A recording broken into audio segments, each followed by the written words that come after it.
By the way, for those of you who are interested in last night's broadcast, the person who called, we found out today, was Rex Jensen, the owner of KTHQ Radio. KTHQ Radio. His name is Rex Jensen. The fellow named Dennis is his broadcast engineer. And Dennis was the only name I heard while I was talking to these guys. And they weren't going to let me ask questions or talk or say anything. And oh boy. You know, it's just amazing to me that they wait 10 months. But that's neither here nor there, and that's not the subject of tonight's broadcast. Tonight's broadcast is going to be pretty good, I think. We're going to examine some current goings-on concerning the possibility of life in space. And to set the stage, listen very carefully, ladies and gentlemen. There is an ancient text, Egyptian, called the Ritual.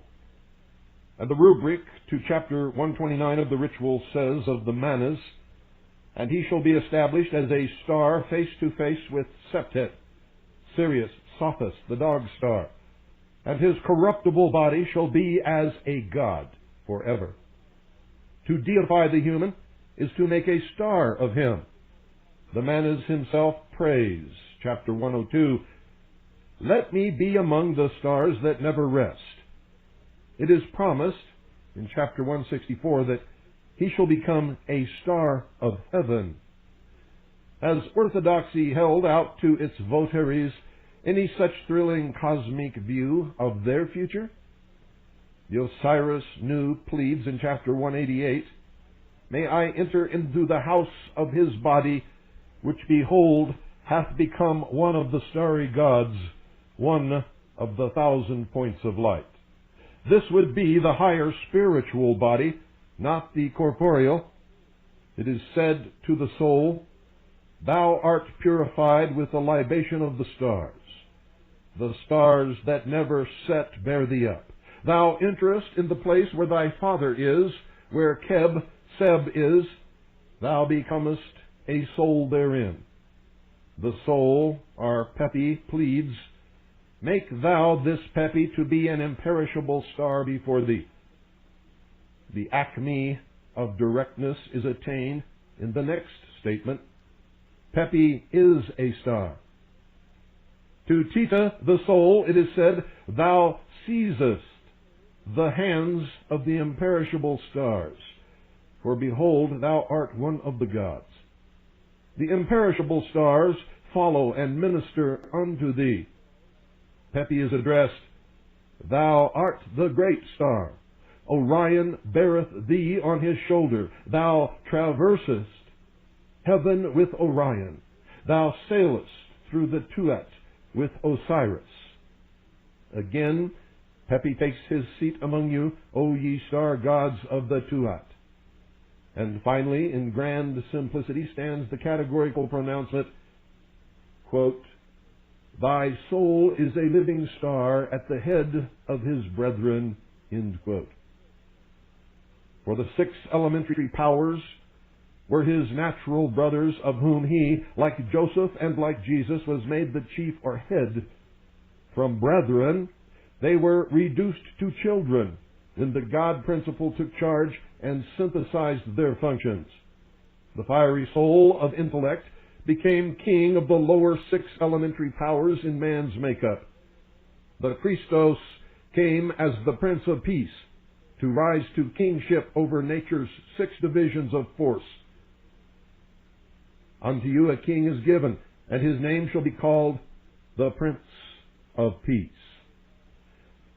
But the soul, ladies and gentlemen, in the mystery religions, is specifically typed by that great and brilliant emblem of what they call their divinity, the morning star.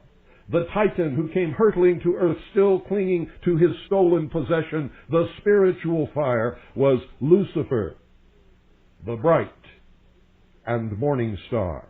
Some of you, ladies and gentlemen, have laid question to the many hours that I've spent disclosing the hidden religion of the mystery schools, the great brotherhoods that full body of adepts known as the Illuminati.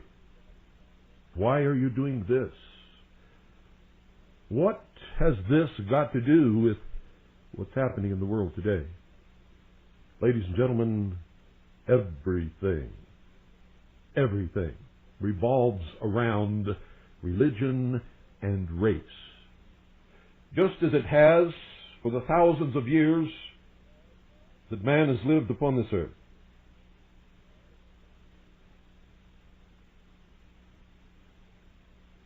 At one time, in the dim recesses of the ancient history of man, there was but one religion upon this earth, practiced by all men everywhere. It was the religion of the cosmos, the cosmology of the heavens.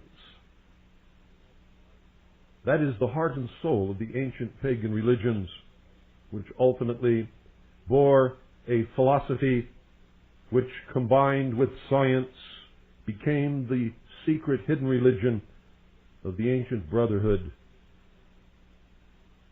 And it doesn't matter what you call it, Sabacius, Eusebius, Dionysius, Freemasonry, the Assassins, the Knights Templar, all of these orders practiced and still practice to this day this hidden mystery religion. And it is the philosophy of this mystery religion that guides the agenda of the power that is directing world events today. Don't believe it if you don't want to, folks, but I have given you so many hours of documentation and sourcing that if you followed it out, it would take you probably years to duplicate my research and to arrive at exactly the same conclusion. But there are other means of linking this together so that you can see it in action, ladies and gentlemen. In action. Played out before your eyes in a drama, a stage play for the great numbers of people on this earth to keep their gaze fixed, to keep them hypnotized, to provide a great, gigantic welfare project on the scale of the ancient pyramid building. And the ultimate goal is to make the earth look very small, to present the people of the world with an external threat to this earth, a superior race from some other planet, vastly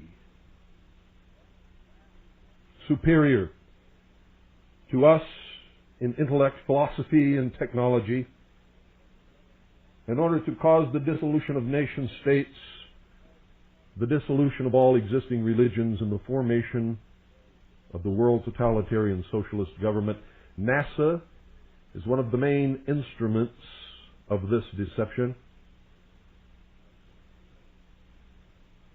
And if you study NASA from its beginning all the way up to the present day, and if you are a student of the ancient mystery religions of antiquity, you will see parallels and anniversary dates that coincide sometimes to the moment. You will see events that take place here on Earth, on the Moon, on the Mars, and around other planets on the exact same latitude and longitudinal points on those planets where certain things have taken place here in the past and take place now in the present. If you studied the Apollo space program, you must have noticed the reference to the ancient gods Apollo. If you studied the emblem of the Apollo space program, especially the first emblem, ladies and gentlemen, you noticed that it carried On its crest, the symbol of Apollo, who was the sun, also known as Osiris, the moon, Isis. In the center, you will see the constellation of Orion. In its center are arrayed in the exact position the three pyramids of Giza in Egypt. And the earth, of course, represents the full body of initiates known as Horus.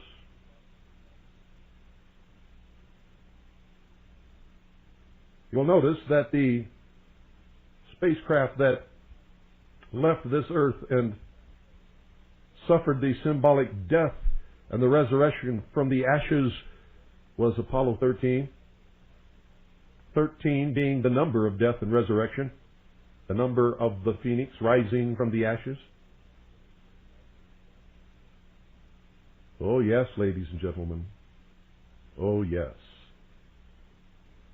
And now we have a man named Richard Hoagland who knows that most of the NASA photographs and videotapes have been faked. This has been brought to his attention by many of us. He has ignored this obvious evidence and continues to use as the only evidence in his possession for the existence of life on other planets, NASA photographs. If one has been proven to be faked, then they are all in question, ladies and gentlemen. But so many have been proven to be faked that none of them can ever be used as evidence for anything. But what is the goal of Mr. Hoagland? A regular guest on the Art B.S. Bell show, which many of you listen to. I don't know if you listen to it out of ignorance or because it's entertaining or because you have this morbid curiosity to listen to the patently absurd, the ludicrous, the insane. But nevertheless you do, and I know that many of you enjoy it because I get letters from you talking about how much you enjoy it. And that's okay. You know, I believe in freedom. And I admonish you to listen to everyone. Read everything. Believe absolutely nothing unless you can prove it in your own right. But what is the gist of this? What is the agenda, ladies and gentlemen? I'm about to impart that to you now. But first I must lay some groundwork. Many years ago, when I was with the Office of Naval Intelligence, ladies and gentlemen, I saw a document, and I disclosed this in 1988, that said that there were alien or extraterrestrial artifacts on the Moon and Mars, and that this had been disclosed by our space program. I knew what some of those artifacts would be before they were ever even supposedly discovered by others. You see, because I saw this information in 1972. Some of it in 1971, as a matter of fact. And so I knew that sooner or later someone was going to come forward with a photograph that showed a face on Mars, and pyramids on Mars and on the Moon.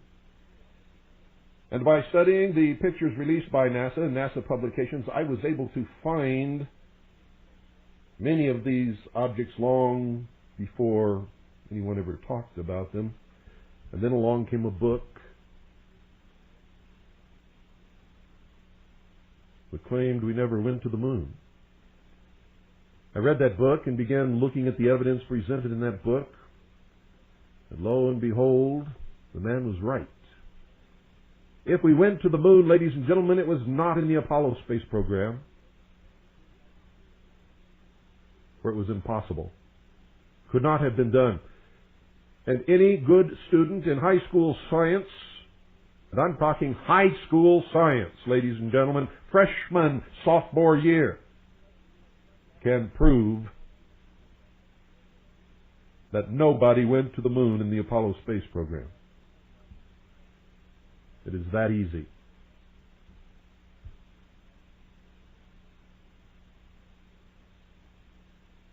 So what is this all about? Well, ladies and gentlemen, they could not present us with a believable external threat to this earth in the form of an extraterrestrial intelligence vastly superior to us if we, in our technological development, could not even visit our own satellite. So one reason was to convince the people of the world that we could travel to the moon, and if we could travel to the moon, other intelligent life from elsewhere in this solar system or the universe could travel to this earth.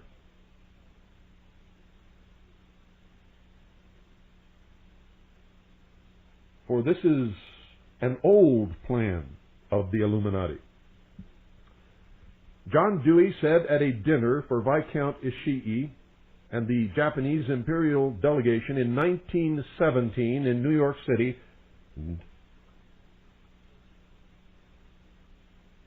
the exact quote is in my book, Behold a Pale Horse, in the appendix. I wrote the book the latter 5 years of the 80s and published it in 1991, actually December of 1990, but they didn't think that it was going to come off the presses until January of 1991, so the copyright date inside is 1991. But it doesn't matter, it's just a month.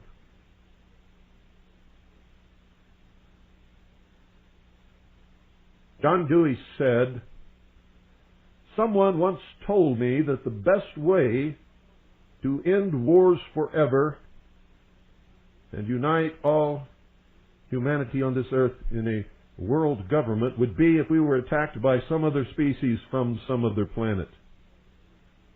That's what he said, ladies and gentlemen, in 1917, and that's at least how old this hypothesis is. Or I should say, this plan to deceive the world. It was tested in 1938 with the broadcast of Orson Welles and the Mercury Theater's War of the Worlds to present a hoax to find out if it was believable, if the populace would fall for it. And they did. In all of the towns and cities that heard this broadcast, people were terrified. They went outside with shotguns and rifles to look for the alien tripods so that they could shoot them before they destroyed their cities and their families and their industries. In one city, Grover's Mill, they literally, ladies and gentlemen, the citizenry forgot the geography and the construction of their own city, and they shot their own water tower to pieces, thinking that it was one of these giant tripods. In New York City, the next morning, the stock market fell precipitously. Some people committed suicide. It was a night of terror. And Congress passed a law making it illegal to do that. Again, on radio. So this is not something that I just dreamed up out of the blue, ladies and gentlemen. It is a true agenda. It is happening. It is being brought about by the Illuminati, and in their typical fashion, they laugh at us, and they use their symbology of the mystery religions, anniversary dates, geological points at locations of monuments that are meaningful to them in all of this. There's a photograph in the House of Temple, the House of the Temple of the Supreme Council of the 33rd degree of the Scottish Rite of the Southern Jurisdiction of Freemasonry in Washington, D.C. In the foyer, as you walk in, you will see a huge photograph of Neil Armstrong on the moon, holding in front of his spacesuit the Masonic apron. At the time of the Apollo space program, ladies and gentlemen, the head of NASA was a Mr. Kleindienst. As a reward for his deception on the world, he was, ladies and gentlemen, promoted to the Supreme Grand Inspector General of the 33rd degree of the Southern Jurisdiction of the Scottish Rite of Freemasonry. He holds that post today. Everything that NASA did was connected to the symbology of the ancient mystery religions of Babylon, Egypt,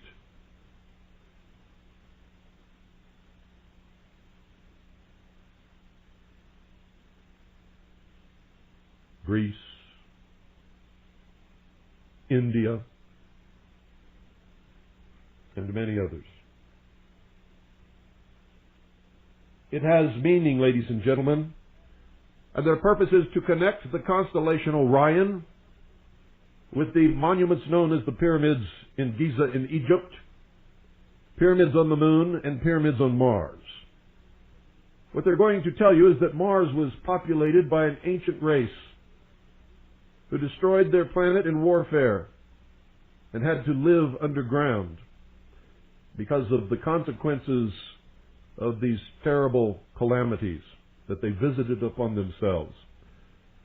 And at some point in our ancient history, they came to this earth and populated the earth with the survivors of that cataclysm, and that they bred with early man, and the human race was the result of that mixture. The different races being different levels of interbreeding with this extraterrestrial life, and what they call the useless eaters, or what they call the backward races, are the as yet unevolved or undeveloped, unbred humans.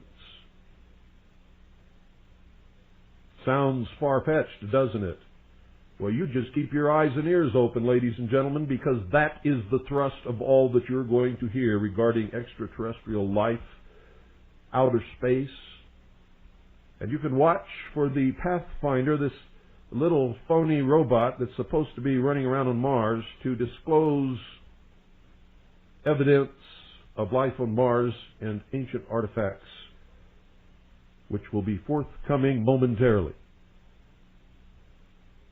They have already diluted a great percentage of the population with a so-called Martian meteorite that somebody discovered in a bog in Antarctica, yes, it was Antarctica. And they held a great press conference.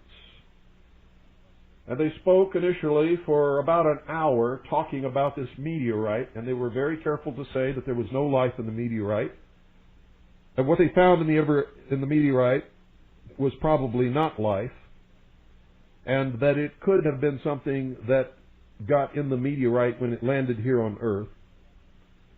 And then after that, after they told everybody the truth, they spent several hours after that telling you the lie. As they went down the table, and one by one, they talked about how wonderful it was that they had found evidence of life on Mars, after having disclosed to the world for an hour that there was no life in this meteorite, that it had never been life, that there was no evidence that it was ever life. And I have it on tape, folks.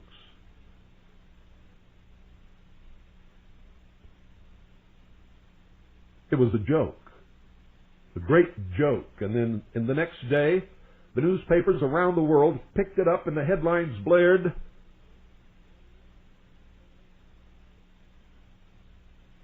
"Meteorite discloses evidence of life on Mars."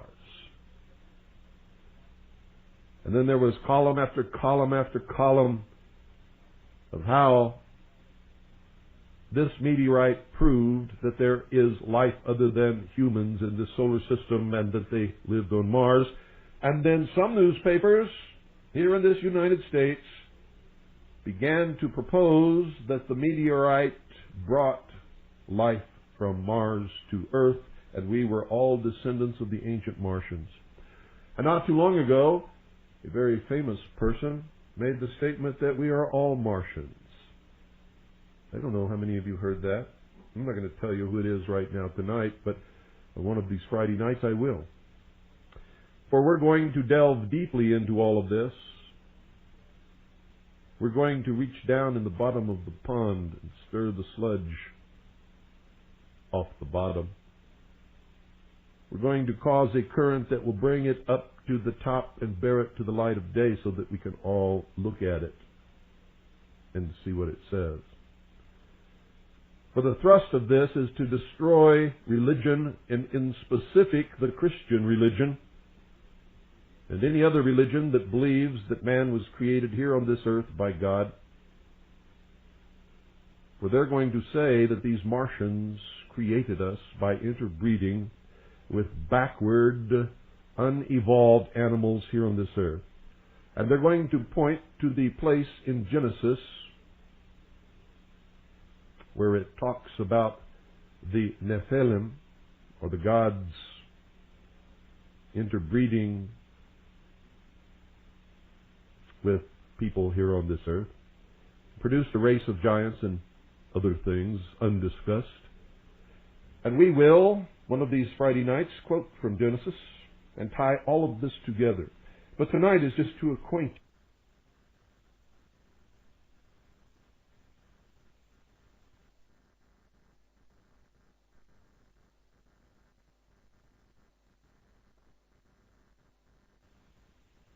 And I've been telling you ever since, every year. I've done many broadcasts on this. I have made predictions that have come true just like clockwork. Right on the money. I told you years ago that there will come a day when they will claim that there is life on one of the moons of Jupiter, Europa. I even named the moon, ladies and gentlemen. And lo and behold, that is exactly what happened within the last year. Now they are going to tie these supposed alien artifacts, the only proof of their existence being NASA photographs, which has been discredited as a body of evidence, to the ancient religions of Egypt. The movie Stargate planted that idea in the subconscious mind of the people who watched it. There have been other movies along the same order. And they have been bandering that term Stargate around quite a bit, haven't they? Haven't they, ladies and gentlemen? For those of you who listen to the Art B.S. Bell show, you've heard quite a bit about Stargate as a project.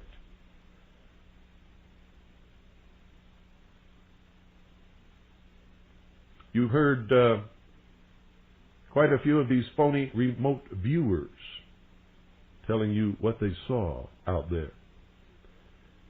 And coming catastrophes and all kinds of blathering nonsense.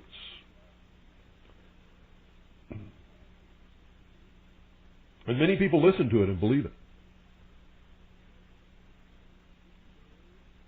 Did you know that Jack Parsons, one of the founder of the Jet Propulsion Laboratory of the California Institute of Technology,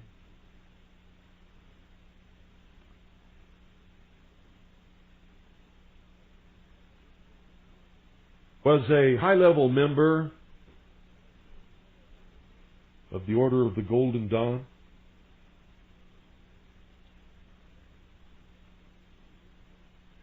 Did you know that most of the scientists at the Jet Propulsion Lab were also members?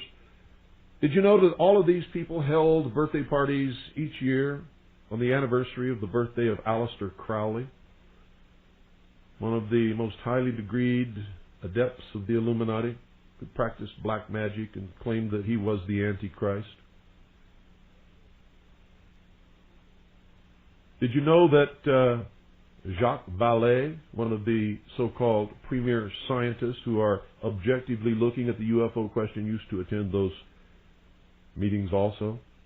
We have a photograph of Jacques Vallée sitting partly in light, partly in darkness, with his hand arranged around his eye, so that his eye is in a triangle formed by his fingers. An inverted triangle.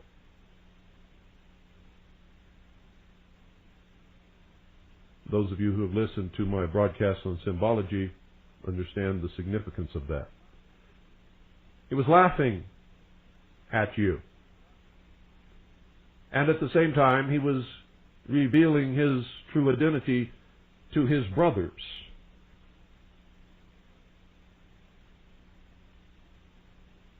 At the highest levels of the fraternal organizations. All of these organizations, ladies and gentlemen, including the highest levels of the bureaucracy, of all of the different agencies of government, are in the hands of the Illuminati today. They are socialists. Their ultimate goal is a world much like Hitler envisioned. And Hitler pulled the same cons, ladies and gentlemen. You see, the New Age is not new.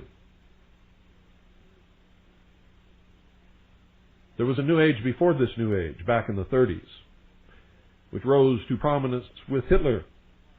All of the SS officers had to prove, I forget how many exact generations of pure Aryan blood, but they had to prove that. Then they were shipped off to a castle, replete with the trappings of the mystery religion, where they were indoctrinated into the order of the Illuminati.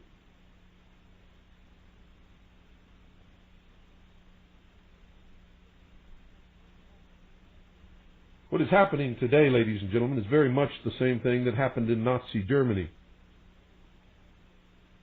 The New World Order is going to be more like what Hitler envisioned than anything that Karl Marx ever dreamed about.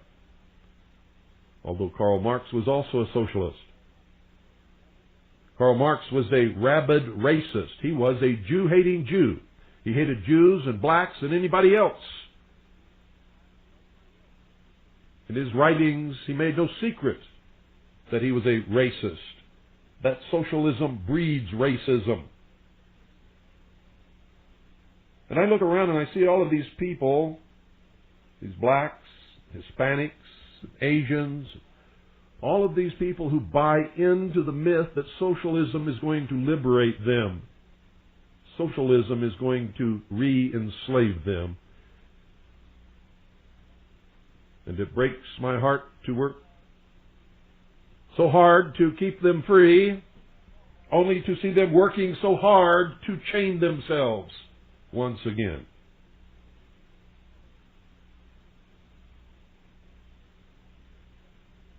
Did you know that Jesse Jackson is a Freemason? This man who claims that he abhors racism belongs to the Prince Hall Lodge, to an order that does not allow black men in the white lodges of Freemasonry, and has not in its history up until today, where a few, very select few token blacks have been allowed in a very few select lodges in order to say to the world, see, we're not racist. And the blacks have their own lodges called the Prince Hall Lodges. And the Jews have their own lodge called B'nai B'rith. And the Orientals have their own lodges called the Triads. All of the same order, ladies and gentlemen. All putting forth the myth that they're going to create a world where all people can get along and live together, and there will be no racism, and no enslavement, and no muggings, and no robbings. And the space program is one of the methods that they are using to bring this about. How many of you have been watching the Pathfinder? Pathfinder, that ought to tell you something. It's going to discover the path to the New World Order. It's going to present you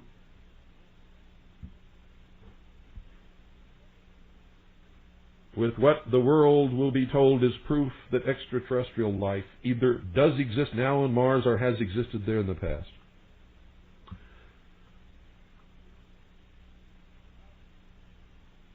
For how can the Christian religion survive, ladies and gentlemen, except in the heart and the soul of the theological institutions where they already know all of this stuff? How can Christianity or any other religion survive when the world is presented with what they will believe to be proof that life on this earth was not created by God, but by some extraterrestrial advanced race from some other world? And that we have been owned by them and shepherded in our existence all through the history of the world. And that's the true purpose of the UFOs, flying saucers, and abduction reports, which are truly the end result of some very sophisticated mind control experimentation. The technology exists, ladies and gentlemen. I have seen it myself. It is owned and operated by the United States government and probably several other governments on this earth. I have filmed these things in the sky. I have watched them come in and out of secret test sites owned and controlled by the United States government. I have spoken to people who've worked on these projects in secret. I can never reveal their names. I can only tell you some of what they have told me, because to tell much more would begin to identify those people, and then they would disappear from the face of this earth for telling me these things. It is truly marvelous technology, but it does not belong to extraterrestrials of any kind from anywhere.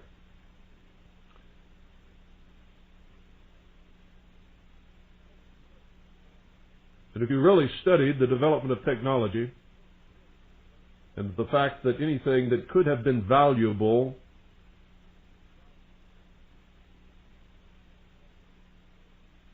as a method of controlling humanity has always disappeared behind the veil of national security. Did you know, ladies and gentlemen, that the U-2 was flying many, many years before anybody knew that it existed? And before anybody even knew that it existed, the SR-71, the Blackbird, was flying. Before you even knew about the U-2, did you know that stealth aircraft were developed long before you ever heard of the stealth fighter and the B-2 bomber? Did you know that those aircraft were in the air flying years and years before the public ever even had an inkling that they existed? You have no idea, ladies and gentlemen. I'm going to tell you right now that whatever you perceive to be the state-of-the-art of technology, any technology in the civilian sector, in secret, ladies and gentlemen, they are at least, very bare minimum, 50 to 100 years ahead, beyond what you can even imagine. You're going to say, well, look at all the technology that came out of the space program. They must have gone to the moon. No, ladies and gentlemen. That technology did not come from putting men on the moon. It came from the secret black projects into the space program and then out into the public sector as the only way that they could do it without tipping their hand that they've had these things for many, many, many years. And you should see the way they use it. I can remember when I was a young boy, ladies and gentlemen. A young boy. I was born in 1943. In 1947, the supposed Roswell crash occurred. Before then, my father brought home to me something that looked like thin tinfoil, a sheet of it. I remember it just like it was yesterday. And so do many other people remember this substance. It was nothing new. It didn't come from alien technology, and it sure didn't come from any crash at Roswell, because this was before Roswell. My father brought it home and gave it to me. And I could crumple it up into a little ball, put it on the table, and it would straighten itself out just as if it had never been crumpled at all without even a wrinkle in it.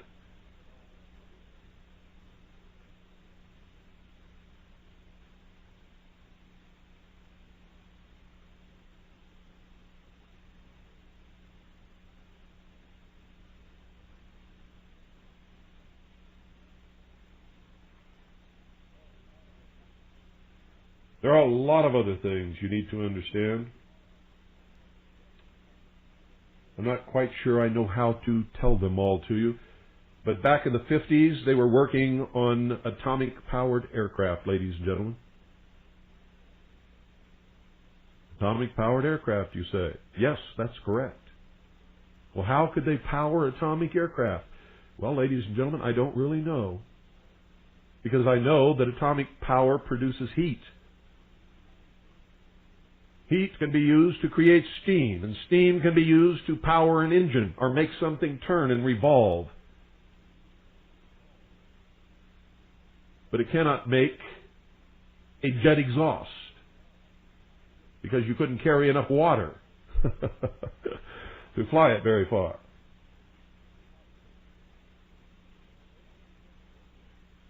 But I know that they made them, and I know that they flew them.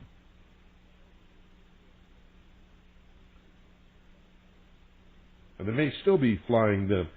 Nobody knows what kind of power plant propels these flying discs and egg-shaped things and round glowing balls that float through the sky, that come in and out of secret test sites owned and controlled by the United States government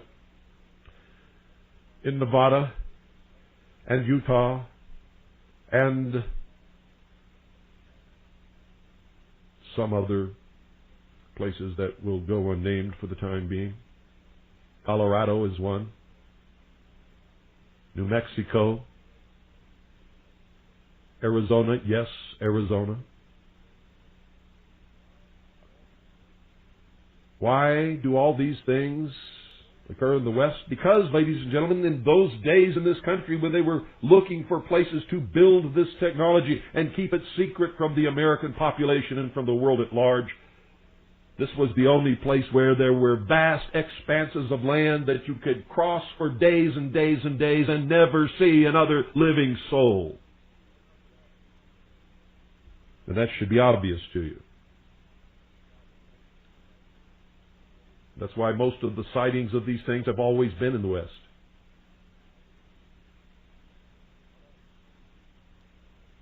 Not all, but most.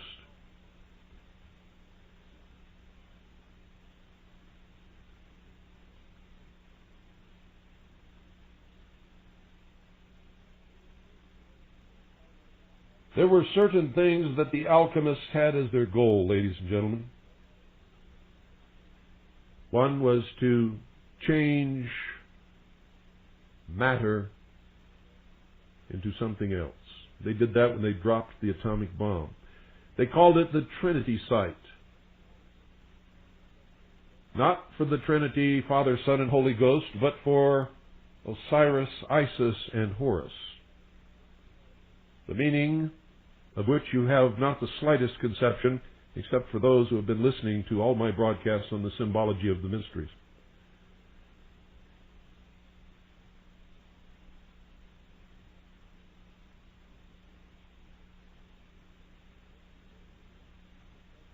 Now, ladies and gentlemen, starting Monday, I'm going to be elaborating again on the lost light, the lost word, the true hidden meaning of the mystery schools, the adepts known as the Illuminati. Those people who are propelling the world in the direction they wish it to go. When you learn all of this and you understand it, you look around at the vast population who knows absolutely nothing of the power that directs their future. All of a sudden you realize and you understand exactly why they call us cattle.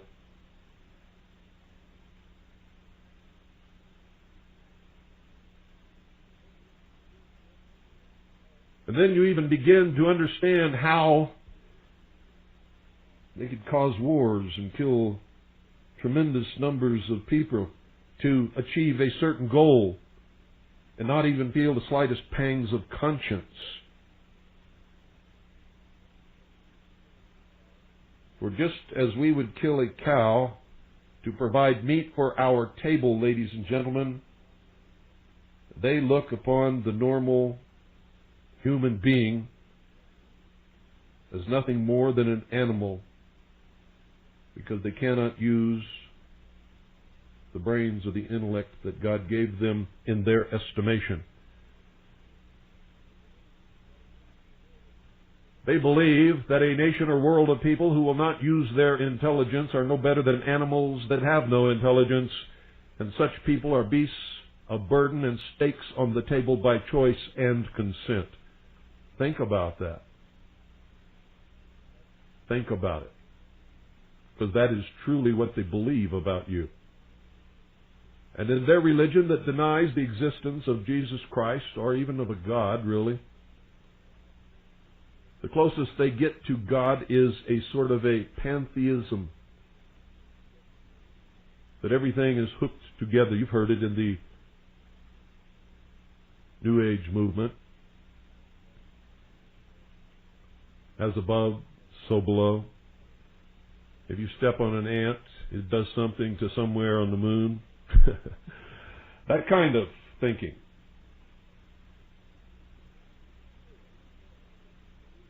And the truth is, no matter how much you believe in whatever it is that you believe, not one single one of us is ever going to know until we die. That's why they call it religion. It's based upon pure faith.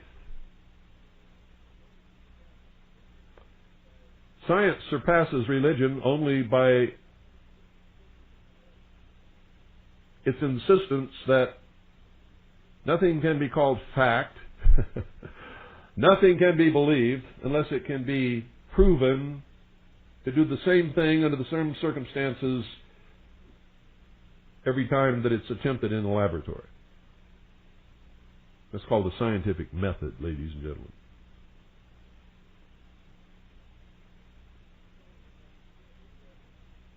But scientists have discovered that you can do it the same way, with the same ingredients, over and over and over again for 5 million times, and then for some unexplained reason, the next time it will not work.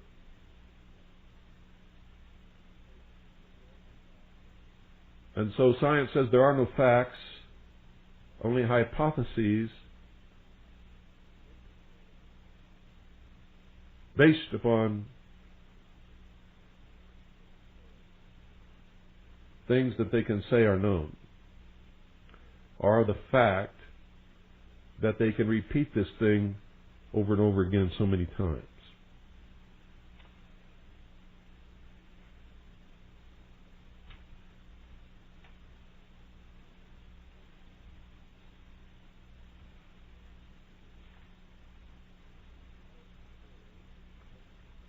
At the heart and soul of everything that is happening, ladies and gentlemen, in the world today, the driving force behind it is an ancient, secret religion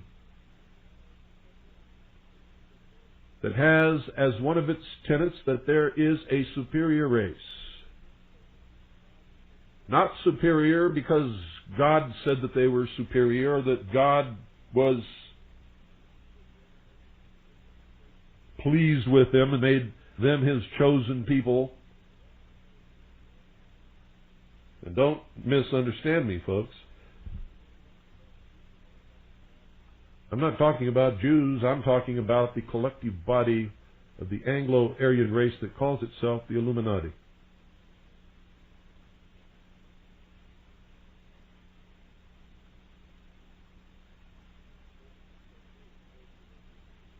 Their exoteric version of this religion is British Israelism, Zionism.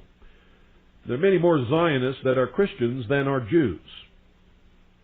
And most Jews don't buy into any of this baloney, ladies and gentlemen. Don't even have the slightest idea what I'm talking about any more than most of you do.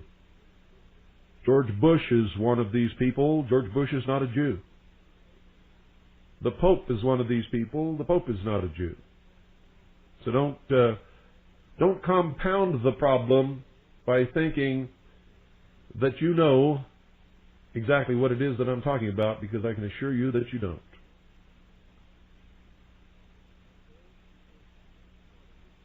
NASA is a great part of this deception.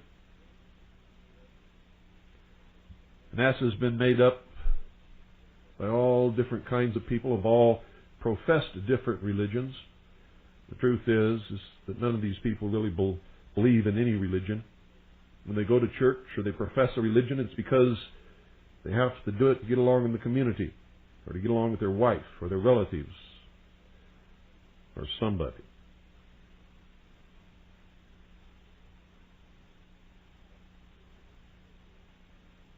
Watch the space program. Watch the pictures brought back by the Pathfinder. And folks, if you really study that little thing and use your head and study all of those photographs, you're going to be amazed. You're going to be absolutely dumbfounded.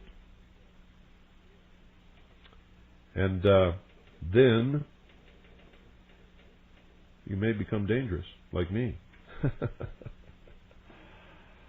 Won't that be a trip if all of a sudden we had several million dangerous radio hosts in this country, all broadcasting on low-power transmitters, driving Rex Jensen completely out of his mind.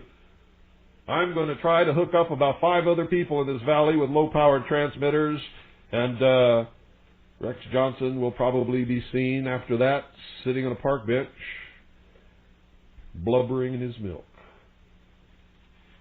yelling about 3-year prison terms and $10,000 fines.